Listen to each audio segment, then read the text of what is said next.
Bueno, pues de nuevo continuamos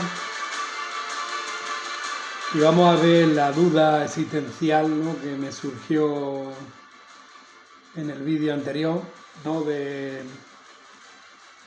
que era Transnistria, Transilvania, cuando la toman los húngaros. Y claro, como la Dacia, la ciudad romana del emperador sevillano Trajano, ahí no la contemplaba, pues digo, ¿en qué momento es? Pues efectivamente en la siguiente dominación, ¿no?, que como dijimos, el reino germánico gépido de los godos, pues esa ya la pilla ahí todo el terreno. Y luego, sobre todo, en el siglo IV, que fueron asimilados también por el Imperio I de Atila, pero después se asentaría el Jajanato Ávaro, que era un estado turco y que iría desde Hungría hasta el Mar Negro. Eso no lo expliqué bien. Y estos eran países eslavos, llegando a usar el protoeslavo como lengua franca. A pesar de esto, los dacios siguieron con su protorrumano derivado del latín y adquiriendo palabras del eslavo búlgaro. ¿Y por qué del búlgaro? Porque luego el búlgaro, el imperio búlgaro, el que lo va a tener como 4 siglos dominado. Y luego ya, pues bueno, decae el estado búlgaro por los ascendentes las tensiones con los magiares de Hungría, con la Rus de Kiev, ¿no?, que fue el primer estado ruso, como ya lo veremos que será el siguiente país, Rusia, y el imperio bizantino, que venía por el sur, también por Grecia. Pues entonces decaen los búlgaros, entran en decadencia, y entonces cuando ya los húngaros se aprovechan y toman parte de Transilvania, y el imperio bizantino toma parte del sur, como es Dobruya. Bueno, pues entonces nos vamos a donde nos quedamos, que nos quedamos con que Hungría había favorecido la formación del Principado de Moldavia, ¿no?, que iba desde los Cárpatos hasta el río Níster, con el objeto de tenerlo ahí de parapeto para repeler la entrada de los mongoles por ahí. Bueno, y era estado vasallo de Hungría, o sea que tenía que pagarle impuestos. Entonces, tanto Valaquia como Moldavia les llega una nueva amenaza. Y ahora ya nos vamos, estaremos entre 1346 al 1600. El ascendente Imperio Otomano, que comienza su expansión hacia el siglo XV, ¿no?, por el 1400 y pico.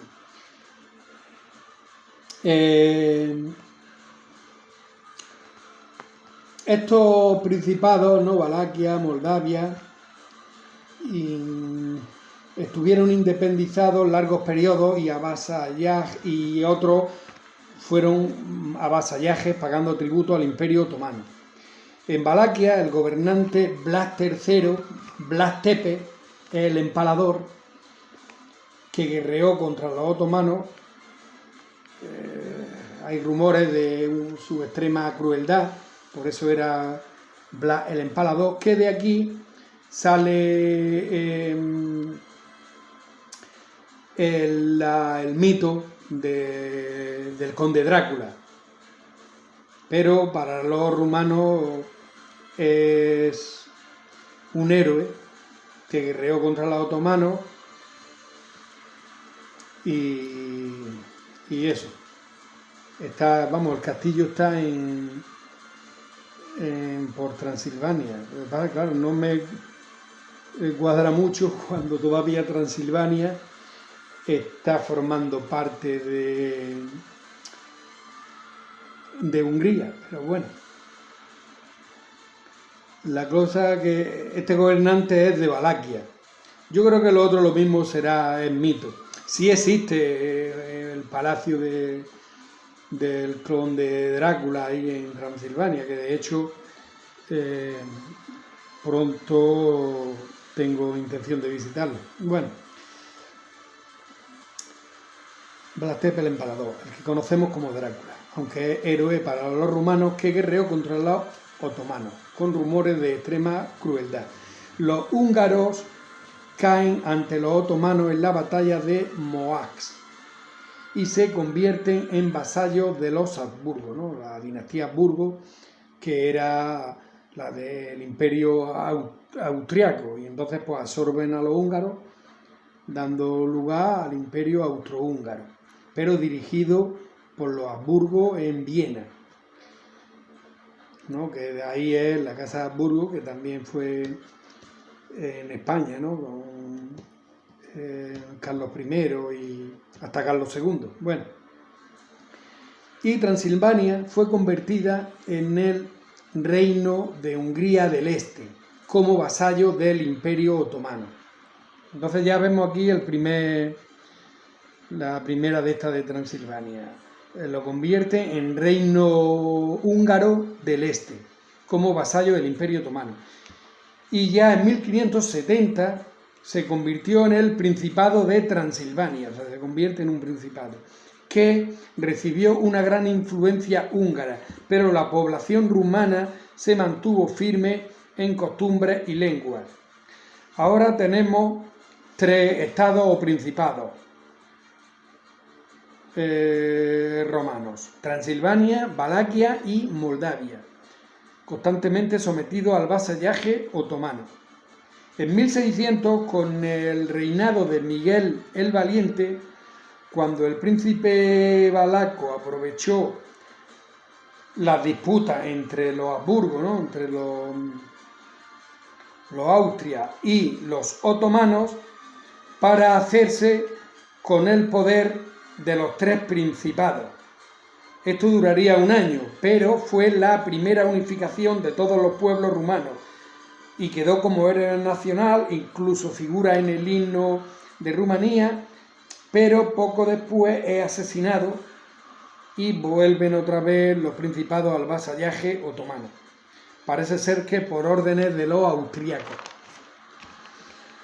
dejando su legado para el nacionalismo rumano. La decadencia del Imperio Otomano comienza a principios del siglo XVII, ¿no? Por el 1600 y pico, con las derrotas de la Liga Santa, tras la que firman la paz de Karlovich en 1699.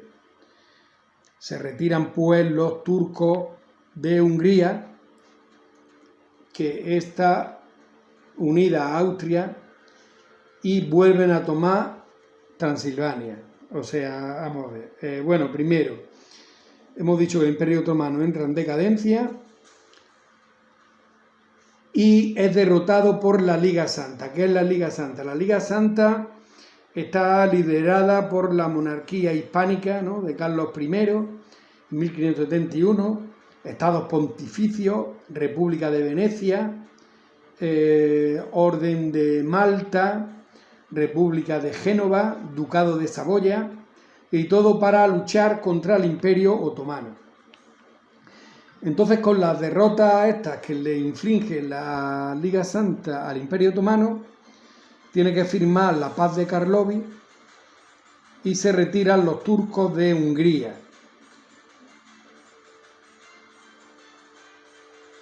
Que esta, como está unida a Austria, y vuelven a tomar Transilvania. Entonces Transilvania la vuelven a tomar el Imperio Austrohúngaro. Y Transilvania pasa a ser administrada por el Imperio Austrohúngaro en 1711. Al final del siglo XVIII, después de la Revolución Francesa y las sucesivas guerras napoleónicas, empiezan a surgir sentimientos de nacionalismo, sobre todo en Valaquia, aunque el ascendente imperio ruso empezó a influir en Valaquia y Moldavia y se anexaron el terreno al este del Dniester, actual Transnistria. O sea que los rusos llegaron hasta... Yo creía que nunca había sido Transnistria Bueno, sí. Y en 1822 el Imperio Otomano le devuelve a Valaquia el derecho a nombrar a sus príncipes. Y ya con el ocaso otomano, Rusia aprovechó para convertir tanto Valaquia como Moldavia en protectorados rusos, imponiéndole gobernantes prorrusos. A todo esto, como decimos, desde 1711 Transilvania sigue estando bajo dominio austrohúngaro y ya nos metemos ya en 1848, año de las revoluciones en Europa. Un grupo de intelectuales impulsan la revolución de Valaquia, derrocando al príncipe prorruso George Videscu y reponiendo Rusia respondiendo Rusia ocupando militarmente el país, aunque con ayuda otomana. Logra otra vez expulsarlo, ¿no?, a los rusos, y con Alejandro I de Rumanía se forma el Principado de Rumanía, con la unión de Valaquia y Moldavia, aprovechando la guerra entre rusos y otomanos, porque aquí sobre el 1860, creo, antes de la franco-prusiana, se pelean estos, los rusos y los otomanos. Bueno, en 1877, 1878, y en la que ahora, pues entonces en 1877-78, la guerra de rusos y otomanos, y en la que ahora, con el apoyo de los rusos, los rumanos se deshacen definitivamente de la influencia otomana.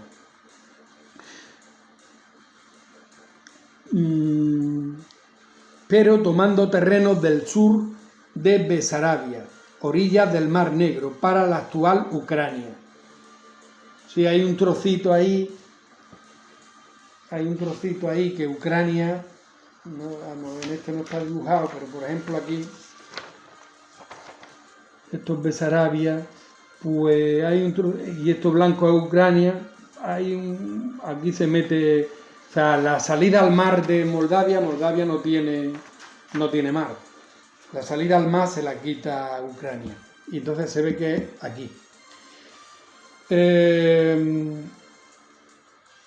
También ellos consiguen el Imperio Otomano Dobruja, salida al Mar Negro en Constanza. Pero esto es los valacos. Para asegurar la independencia, los rumanos optan por traer una dinastía extranjera, Hohenzollern, con Carlos I de Rumanía, en 1866. Esta es de origen alemán. En el Congreso de Berlín de 1878 es reconocido como un Estado independiente por primera vez por las potencias europeas, pero sin Transilvania, que, como decimos, la sigue teniendo Hungría.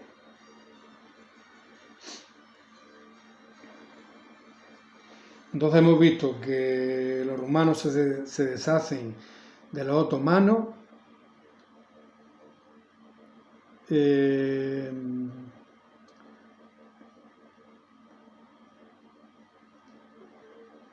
con apoyo de los rusos, pero a cambio le quitan ese cacho de mar que se lo dan a lo que es hoy terreno de Ucrania.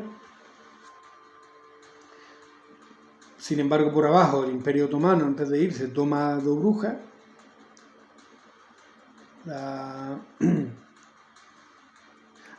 Eso lo consiguen los valacos del Imperio Otomano Dobruja, la salida al mar. La salida al mar la consiguen, o sea, si se le quita aquí este cacho, pero ellos van a conseguir esto, aunque está aquí en verde, Dobruja, pero esto pertenecía al Imperio Otomano.